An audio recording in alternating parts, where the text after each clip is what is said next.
Hey there, folks. Did you know I was raised by television? Because I was. See, I'm the youngest of four, and I was born considerably after number three. And,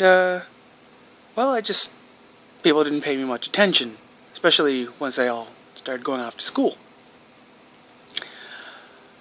And so, when you're a lonely kid in a house with a TV, and you're a kid who needs a lot of mental stimulation, you just end up watching TV all the time. My life has basically been books, TV, and video games. You could say I'm a creature of media, and you'd be right. It's been a rough ride. Certainly, they're not a substitute for actual human interaction. On the other hand, certain parts of my brain are extraordinarily well developed. I get the feeling that most writers, they have the same areas overdeveloped. Verbal understanding and recall and things like that.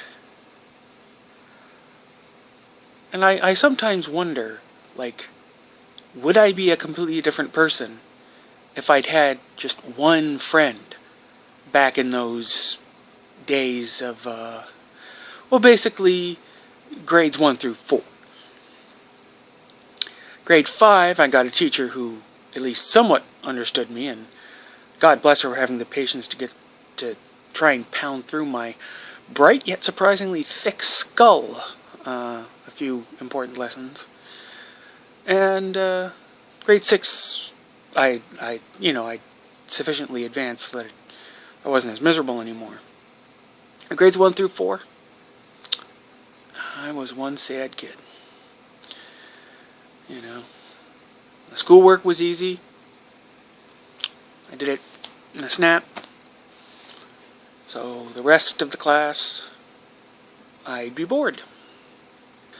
And for some insane reason, they didn't let you read in class. Now, doesn't that just sound staggeringly stupid? We want kids to read, right?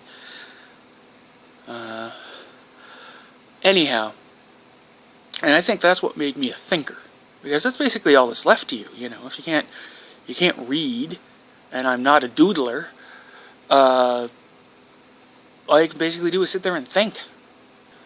And so that was the school part of the day, and then the other part of the school day, recess and lunch, I was bullied. Or at least I was bullied until I found out I could hide. And I would do anything to not have to go out. I'd fake sick. I'd literally hide. I would hide in one of the classrooms that wasn't being used. I would hide in the bathroom. Anything just to stay away from my peers.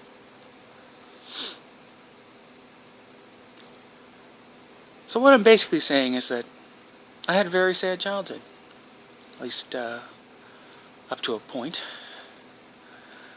And, I'm just processing that. I mean, I have lived with the effects of depression for roughly 20 years now. And even though it sometimes sucks to be constantly going through the past over and over and over again, and I sometimes find myself wondering, God, am I done with this? The thing is, you have to find the problem. You have to find it, diagnose it, understand it, and in a sense release it. That's the only way you can heal. And so you have to keep going at it until you understand it.